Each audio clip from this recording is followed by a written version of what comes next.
ایک روایت بیان کرتا ہوں. ایک دن میرے آقا صلی اللہ علیہ وسلم اپنے گھر سے باہر تشریف لے جاتے ہیں, مدینہ المنورہ کے مضافات میں سیر کے لیے جاتے ہیں. اچانک دیکھتے ہیں ایک قافلے نے پڑاؤ کیا ہوا ہے. وہ قافلہ, ان کے پاس اونٹ ہے. میرے آقا صلی اللہ علیہ وسلم کو عرب کا ایک سرخ اونٹ بہت پسند آیا. میرے آقا صلی اللہ علیہ وسلم نے ارشاد فرمایا, میں اس اونٹ کو خریدنا چاہتا ہوں. قافلے کا سردار وہاں موجود تھا. انہوں نے کہا لے جائیے, خریدیے. میرے آقا صلی اللہ علیہ وآلہ وسلم نے ارشاد فرمایا, دیکھو میں سیر کے لیے آیا تھا, اونٹ خریدنے کے لیے تو نہیں آیا تھا, یہ میرا مقصد نہیں تھا, میں فقط سیر کے لیے آیا تھا. تمہارا اونٹ نظر آیا, مجھے پسند آیا. ارے ناز کرتے ہیں ہم, کیا عظیم اونٹ ہے وہ جو آقا کو پسند آ گیا, جو آقا کو پسند آ گیا. میرے آقا نے ارشاد فرمایا, میں اسے خریدنا چاہتا ہوں لیکن اس وقت میرے پاس قیمت نہیں ہے, میرے پاس قیمت نہیں ہے. میں جاؤں گا گھر جا کر واپس قیمت ادا کر دوں گا. وہ دیکھ رہے ہیں میرے آقا صلی اللہ علیہ وسلم کو, آقا جا رہے ہیں, آقا وہاں سے تشریف لے جاتے ہیں. وہ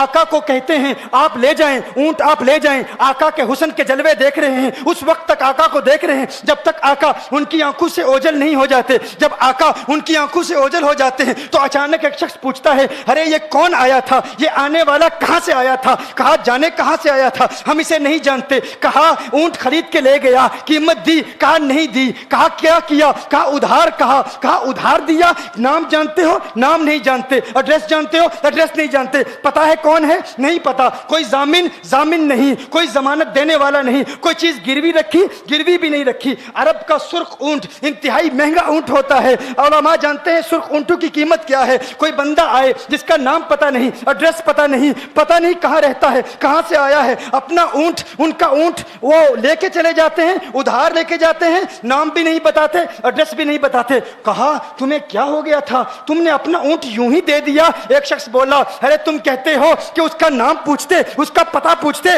ارے نہ جانے کیا ہو گیا تھا, ہماری عقل پر پردے پڑ گئے تھے, ہم تو اس کے حسن میں ایسے کھو گئے تھے. ارے جب وہ بولتا تھا نا تو اس کے منہ سے پھول جھڑتے تھے, ان کے منہ سے پھول. انہی کی بو مایائے سمن ہے, انہی کا جلوہ چمن ہے, انہی کی رنگت گلاب میں ہے, انہی سے گلشن مہک رہے ہیں. وہ گل ہے لبھائے نازک ان کے, ہزاروں جھڑتے ہیں پھول جن سے. گلاب گلشن میں دیکھے بلبل, یہ دیکھ گلشن گلاب میں ہے, یہ دیکھ گلشن گلاب میں ہے. ایک شخص بولا, ارے نادانو, اتنا مہنگا اونٹ یوں ہی دے دیا, پتہ بھی نہیں پوچھا, نام بھی نہیں پوچھا, ایڈریس بھی نہیں پوچھا. ایک شخص بولا, تم کہتے ہو ایڈریس پوچھتے اور تم کہتے ہو کہ تم اس کے میٹھے بول سن رہے تھے. ارے میں تو اس کے کنڈل زلفوں کو دیکھ رہا تھا, ان کے زلفوں کے پیچ و خم میں ایسا گم ہو گیا تھا, ان کے حسن میں. گویا کہ اعلیٰ حضرت یہی فرماتے ہیں نا, لم یاتی نذیر کفی نظر مثلے تو نشد پیدا جانا, جگراج کو تاج تو رے سرسو ہے, تجھ کو شہید و سرا جانا. انفی اتش و سخا کا اتم ہے, گیسو پاک ہے ابر کرو, ہے گیسو پاک ہے ابر کرو. پر سنہارے رم جم دو بوند ادھر بھی گرا جانا. انفی اتشن و سخا کا اتم. اور ایک پنجابی شاعر نے کہا, مکھ چند بدر شاہ شانی, مت چمکے لاٹھ نورانی, کالی زلفت اک مستانی, مخمور عقیل مدبریا. وہ ان کا حسن تھا, وہ ان کی زلفیں ایسی, میں زلفیں یار تیرے بال کے صدقے, رہائی جس سے نہ ہو ایسے پیار کے صدقے, اور جو حشر تک نہ دے چین قبر میں بیدم, میں ایسی یاد کے قرباں خیال کے صدقے.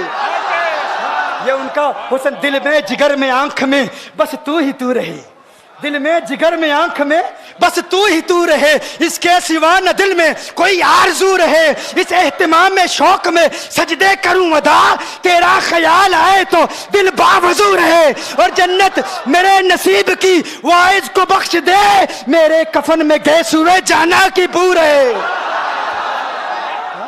میرے کفن میں گیس ہوئے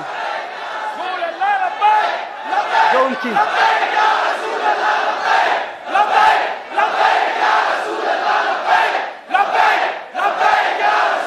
جو ان کی زلفوں کے اسیر ہو جاتے ہیں, جو ان کی زلفوں کو کھلا غضب ہوا تیری زلف دراز کا, کھلا غضب ہوا تیری زلف دراز کا, پھانسی گلے میں ڈال کے دنیا لٹک گئی.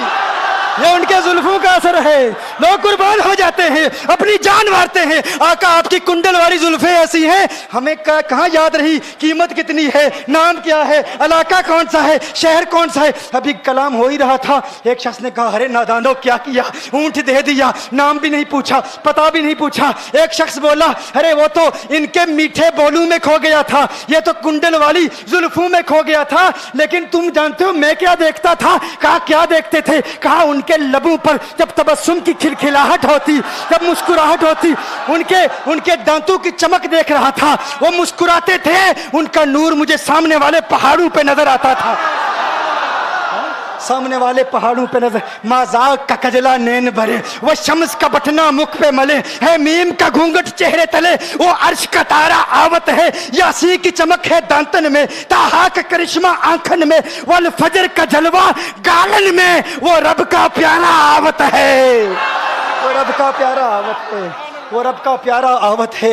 ایک شخص نے کہا ارے تم تو ان کے دانتوں کی چمک کو دیکھتے تھے, ان کی مسکراہٹ کو دیکھتے تھے, اور مجھ سے پوچھتے ہو کہ میں نام پوچھتا, پتہ پوچھتا. ارے دیکھتے نہیں, تم دانتوں کو دیکھتے تھے, میں تو ان کے نینوں کو دیکھتا تھا, میں تو ان کی آنکھوں کو دیکھتا تھا, ان کی آنکھوں کے حسن میں ایسا کھو گیا تھا. ارے میں تو بھول چکا تھا, ہم تو اپنے ہوش و حواس کھو بیٹھے تھے. ایک شخص نے کہا ارے دیکھو دیکھو وہ تمہارا اونٹ ہی لے گیا ہے, اونٹ ہی لے گیا ہے, نام بھی نہیں پوچھا, ایڈریس بھی نہیں پوچھا. کلام میں یہ تاثر دیا گویا کہ اونٹ چوری ہو گیا ہے. اچانک خیمے سے ایک عورت کی آواز آتی ہے, خیمے سے ایک عورت کی آواز آتی ہے. وہ کہتی ہے خبردار, انا دامنۃ لثمن جبنکم. ایک عورت کہتی ہے خبردار, کوئی یہ نہ کہے اونٹ چوری ہو گیا ہے, میں ضمانت دیتی ہوں تمہارے اونٹ کی قیمت کی. اگر قیمت ادا نہ کی تو میں کروں گی, میں ضمانت دیتی ہوں, میں ضامن ہوں. کہا شکر ہے کوئی تو جانتا ہے اس کو, شکر ہے کوئی تو اس کو جانتا ہے, کوئی تو پہچانتا ہے. کوئی اور ضامن نہیں تھا, ضمانت دینے والا نہیں تھا. شکر ہے تم جانتی ہو. کہا نہیں جانتی تو میں بھی نہیں ہوں, کون ہے مجھے بھی نہیں پتا کون ہے. کہا پھر ضمانت کاہے کی, کیوں ضمانت دے رہی ہو؟ اس نے کہا ہوا یہ کہ جب وہ تم سے باتیں کر رہا تھا نا تو خیمے کی اوٹ سے میں نے اس کا حسین چہرہ دیکھ لیا. ارے سنو سنو سنو سنو سنو سنو, کہا جس کا چہرہ اتنا حسین ہے وہ جھوٹا نہیں ہو سکتا, وہ جھوٹا نہیں ہو سکتا, وہ جھوٹ نہیں بول سکتا. میرے آقا کا حسن ہی ایسا ہے. تم کہتے ہو تم ان کی طرح ہو, ذرا تم بھی کہیں خریدنے کے لیے کچھ جاؤ, دیکھتے تیرے چہرے کا حسن دیکھ کر کون ضمانت دیتا ہے, کون ضمانت دیتا ہے. ابھی بات ہو ہی رہی تھی نا, ابھی کلام ہو رہا تھا, اچانک میرے آقا کے غلام آ گئے. اچانک صحابہ قیمت لے کر, کون ہے جس نے آقا کو اونٹ دیا ہے؟ یہ ضیافت کے لیے چند کھجوریں بھی لے لو, کھجوریں بھی رکھ لو, اور یہ قیمت بتاؤ. انہوں نے کہا قیمت, اب قیمت کو چھوڑو, اب سودے کو چھوڑو. کیوں؟ اب ہمارا سودا بازار مصطفیٰ میں ہو چکا, اب ہمارا ارے قیمت کو بھول جاؤ, قیمت کو چھوڑو, اب ہمارا سودا ہو چکا. ارے کیا ہوا, کیسے؟ کہا بتاؤ وہ سونا تھا کہاں سے, وہ منمونا کہاں سے آیا تھا؟ ارے ہم تو اس کا آنا جانا دیکھ رہے تھے, ہم تو دیکھتے ہی رہ گئے. ایک ماہ عدن, نورانی بدن, نیچی نظریں, سب کی خبریں. ایک ماہ مدن, نورانی بدن, نیچی نظریں, سب کی خبریں. وہ دکھا کے پون, وہ سنا کے سخن, مورا پھونک گیا سب تن من دن, مورا پھونک گیا.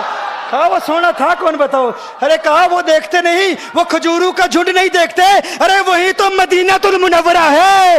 اپنی قسمت پہ ناز کرو, یہ وہی محمد عربی ہے. ارے جن کی عظمتوں کے ترانے دنیا لاپ رہی ہے, تم خوش بخت ہو, تم مدینے کے قریب آ گئے ہو. کہا پھر لے جاؤ. آقا کی بارگاہ میں حاضر ہوئے. وہ سارا قافلہ کلمہ پڑھ کے واپس آ رہا ہے, اور ان کے تیور دیکھنے کے لیے گویا کہ کہہ رہے ہیں یہ ناز یہ انداز ہمارے نہیں ہوتے, یہ ناز یہ انداز ہمارے نہیں ہوتے.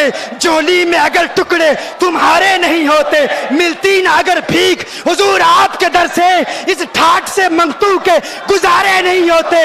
اور بے دامی بک جائیے بازار نبی میں, اس شان کے سودے میں خسارے نہیں ہوتے, شان کے سودے میں خسارے نہیں ہوتے, اس شان کے سودے میں خسارے نہیں ہوتے.